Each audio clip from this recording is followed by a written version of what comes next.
Okay, my beautiful friends. First of all, if you are seeing this video, we're good. If you are not seeing this video, I'm in computer hell. I have been in computer hell since the market closed. And I couldn't get this thing to work. Well, hopefully it's working now. And that would be just lovely.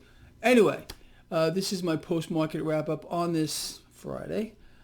And we have a lot to talk about as usual. It's been a hell of a week. Seriously, record high, record high, record high. The week before, record high, record high, record high. It's the environment we are in. It's epic debt, and that's the only thing pushing the stock market higher. We're going to talk more about that in just a minute. But let's start off with today. Today the market ended flat, nothing major. Although earlier in the day, stocks were at new all-time record highs. This fear here a little bit with regard to the market looking at the 10-year yield. The 10-year yield is getting people spooked. Earlier in the day, the 10-year yield was 1.35. It did come down a little bit, but everyone's looking at the bond market. People don't know what to make of it right now.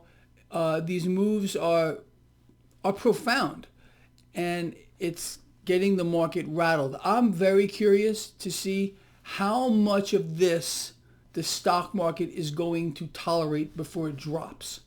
That's really the truth. Again, it's generally a bullish thing when cash comes out of the debt market. It looks for places to go, like the stock market. But when you got a 10-year yield rising like this, cash, yes, is coming out of the debt market, but it's fearful as to where things may go. Again, if this continues to spike in the same way that suppressed rates have allowed the stock market to inflate into a massive bubble, rising rates rapidly will cause the reverse effect. Stocks will sell off rapidly. So again, this is spooking the market.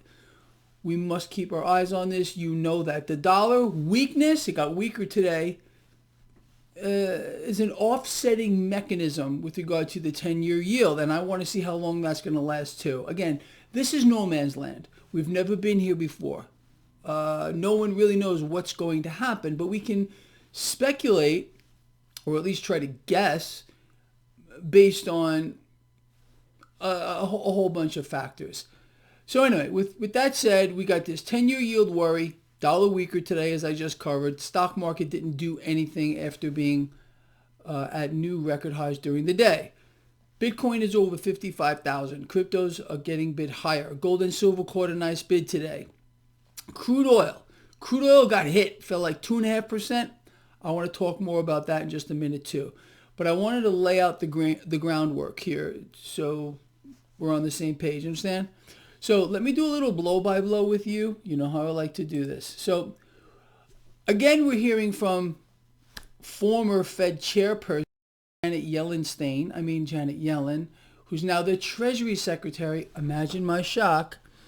And she's out here again pushing for epic debt, more stimulus. Sounds just like Federal Reserve President Yellowstone Powell and every other Fed president who up until just recently, literally up until just recently, were telling us there was no inflation. The narrative from the mainstream media, the financial channels, no inflation. But now we're being warned of inflation.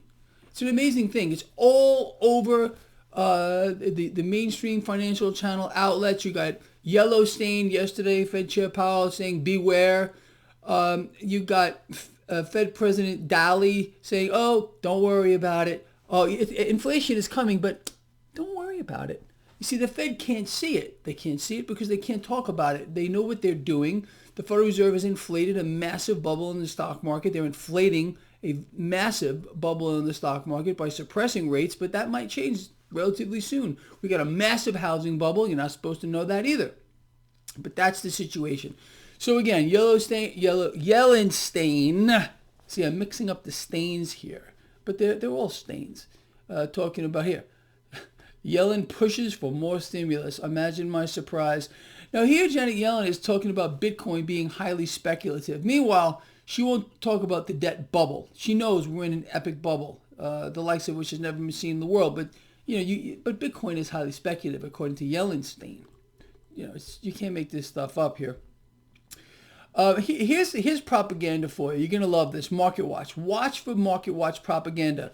U.S. businesses have strongest expansion in almost 6 years this past February. How about 70%? 70% of U.S. small businesses are gone. They're gone forever. But according to Market Watch, they want you to believe that U.S. businesses have strongest expansion in almost 6 years. You can't make it up. Can't do it. But this is what they want you to believe. Now here's another inflation warning. Inflation is looming. You can't get away from it. It's everywhere. Now I want to talk about Elon Musk real quick. I don't address the man too much. He's usually high somewhere. But anyway, this is what he said. I think he was high when he said this. Elon Musk says Bitcoin is slightly better than holding cash. I think Elon is frying some of his brain cells, a little too much wacky weed. All right. Now, we heard today, or we just found out today, that Bitcoin has now hit a $1 trillion market cap. That's pretty epic. Pretty epic. And who knows where it's going to go. Here's another one. It's all about inflation. Basically, there are metrics that measure inflation moving forward. Now, every single metric right now that is used to gauge or measure inflation is higher. Every single one. Okay, lovely. I covered Bitcoin, 55,000. Here's a call by realinvestmentadvice.com. Well, realinvestmentadvice.com is saying that a fourth wave of COVID, we're getting all these variants. Be very afraid. They're saying that a fourth wave would push rates to zero. Well, they're kind of at zero if you're talking about the federal funds rate. But I think what they're addressing here is the yields, the bond yields. Well, we'll see how that plays out moving forward. But remember to be afraid because there's a new variant. There's always these new variants. And just in case you forgot, because this is just too epic, there are now some pharmaceutical companies who will pay you to get infected with COVID-19 so they can treat you. You see, it's so widespread right now, COVID. It's actually so bad. They can't go out and find anyone who's already infected to treat. So they're going to pay people to get infected so they can treat them. This is a fact. Look it up for yourself. I talked about it yesterday. I posted links to this everywhere. I can't make this stuff up. Here. Let me read this headline to you. This is Reuters. U.S. factory activity slows in February. Well, how many of you recall just, a couple of days ago, factory activity, manufacturing, doing great. It's tremendous and it's fantastic. Well, here's the truth. It's cratering. Okay, factory activity here in the United States is just cratering. Of course, we have a chip crisis as well. Can't make this stuff up. But that's the truth. We're in economic free fall with no end in sight. We aren't even close to bottoming out. Now let's talk about this creature here.